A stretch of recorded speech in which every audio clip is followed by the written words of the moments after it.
현실로부터 조금 도망치듯이 호주로 왔거든요. 도피에 가까운 선택이었어요.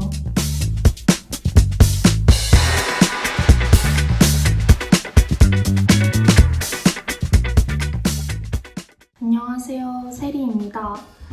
이번 영상에서는 저에 대한 이야기를 조금 해볼까 해요. 사실 저는 굉장히 불안정하고 불완전한 사람입니다. 어릴 때부터 고집이 굉장히 세고 욕심이 많다는 소리를 굉장히 많이 들었어요. 하고 싶은 것도 많았고 갖고 싶은 것도 굉장히 많았거든요. 조금이라도 흥미가 간다 싶은 것들은 꼭 해봐야 했고 욕심이 나는 것들은 무리를 해서라도 가지려고 했습니다. 하지만 그 열정과 욕심에 비해서 노력을 꾸준하게 하지는 않았던 것 같아요. 어느 순간에 열정을 확 불태우다가도 그 불씨가 오래가지 못하고 금방 꺼져버렸습니다.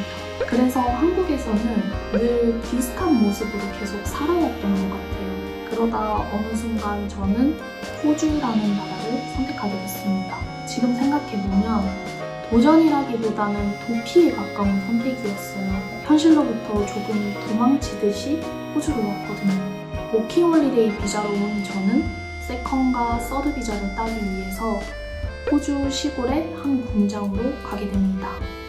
이게 저한테는 굉장히 큰 이벤트 중 하나예요.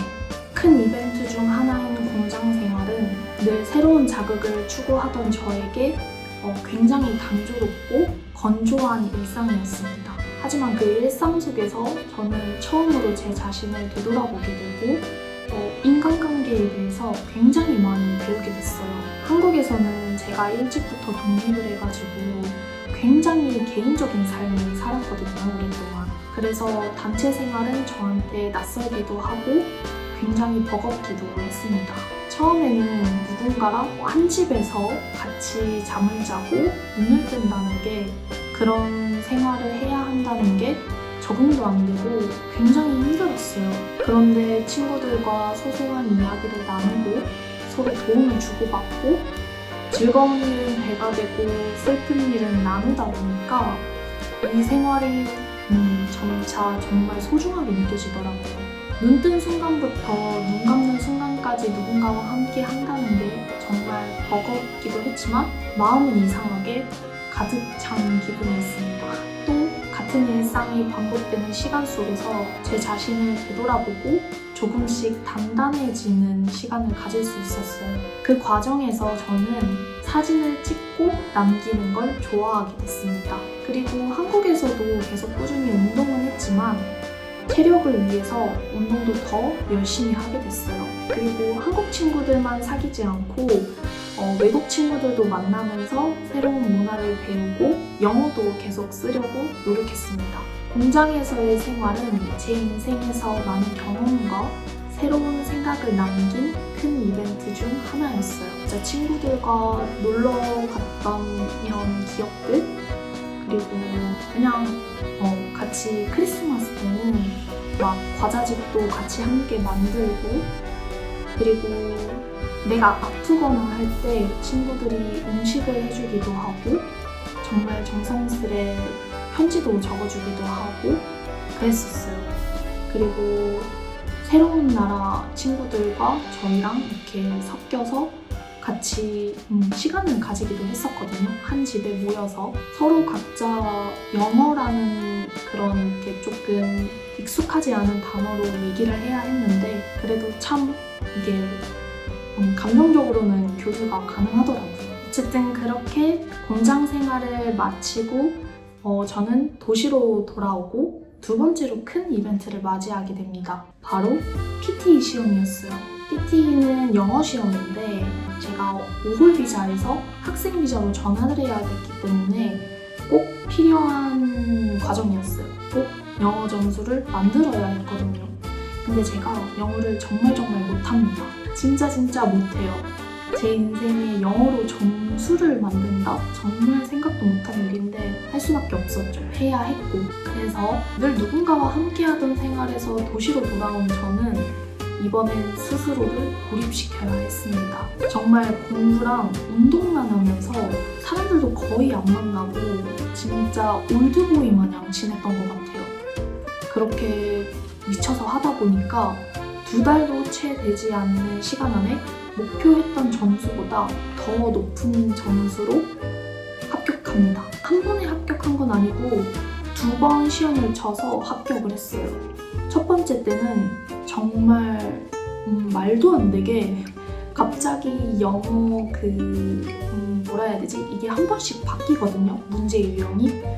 딱 문제 유형이 제가 시험을 쳐야 되는 날 한 3, 4일 전에 다 바뀌고 새로운 문장들과 유형들이 몇백 개가 쏟아져 나온 거예요. 그래도 어떻게 해요? 울면서 정말 외우고 준비했습니다. 근데 한 5점 차이로 떨어졌던 것 같아요. 그때 정말 많이 좌절했는데 그래도 다시 해야지 어떡해요.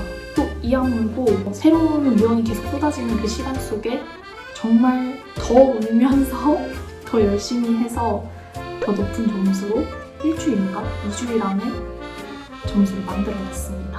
그때 처음으로 이런 생각이 들었어요. 아, 나도 하면 할 수 있구나. 정말 그런 생각을 정말 강하게 했습니다. 뭐든 될 수 있고 뭐든 해볼 수 있을 것 같은 이상한 자신감이 막 생겨나더라고요. 그래서 그 이후로 난생 처음 마라톤에도 도전해 완주를 했습니다. 그리고 태어나 처음으로 바디 프로필에도 도전했었습니다. 바디 프로필이 완벽하진 않았지만 운동과 식단을 혼자서 끝까지 해내고 촬영까지 마쳤어요. 지금 생각해보면 그 시기에 저는 성취감에 조금 중독돼 있었던 것 같아요. 무언가를 계속 해내가는 제 모습에 좀 굉장히 중독돼 있었던 것 같습니다. 그 맛을 알아버리니까 계속 하게 되더라고요. 그리고 그렇게 달려온 저에게 보상처럼 또 하나의 큰 이벤트가 하나 찾아왔어요. 난생 처음 로드트립 여행에 참여하게 됩니다. 그 여행을 통해 소중한 인연도 만나고 제가 바다를 정말 사랑하게 되는 계기가 돼요. 제가 물을 그렇게 좋아하는지 몰랐어요. 근데 그 로드트립 여행 이후로 저는 굉장히 물을 사랑하고 바다를 사랑하게 됐습니다. 요즘에는 바다에 들어가면 안 나와요. 진짜 물개입니다, 제가. 하지만 그 여행 이후로 저는 조금씩 번아웃을 겪게 됩니다. 그쯤이 호주 생활 2년이 조금 넘은 시점이었고 그동안 정말 열심히 살았다고 말할 수 있을 만큼 달려왔거든요, 제가. 그래서인지 번아웃은 1년 가까이 저를 조금씩 갉아먹었어요. 그 시간 또한 제게 정말 큰 영향을 남겼습니다. 제가 어떤 사람인지 조금은 인정하게 되는 시간이 됐었거든요. 앞서 말했듯이 저는 굉장히 불안정하고 불완전한 사람이라는 것, 그리고 욕심에 비해 노력이 굉장히 부족하다는 것, 그걸 처음으로 제대로 인지하게 됐어요. 그렇게 살다 보니 어느 순간 저는 아무것도 아닌 사람이 되어 있더라고요. 내가 뭘 잘하는지, 뭘 하고 싶은지, 나는 누군지 아무것도 정의할 수가 없었어요. 그리고 이런 생각도 들었어요. 이렇게 살다 보면 관뚜껑 닫히는 순간까지도 나는 누구지?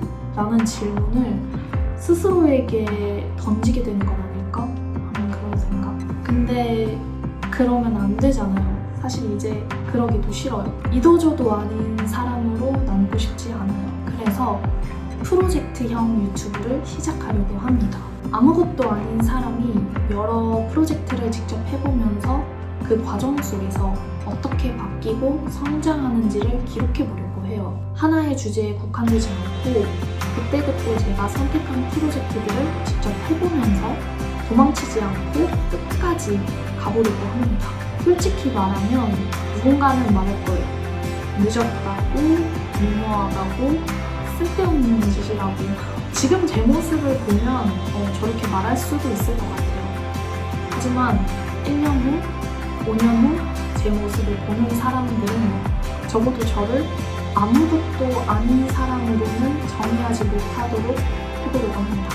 이 과정이 혼자만의 기록이 아니라 같이 가는 시간이었으면 좋겠어요. 저처럼 자기 스스로를 아무것도 아닌 것 같은 사람이라고 느끼는 사람들이 있다고 저는 생각을 해요. 그냥 스스로가 굉장히 별것도 아닌 것 같고 정의 내릴 수도 없고 무언가 나에 대해 확신을 할 수 없는 그런 감정을 겪고 있는 사람들이 저 말고도 더 있다고 저는 생각을 하거든요.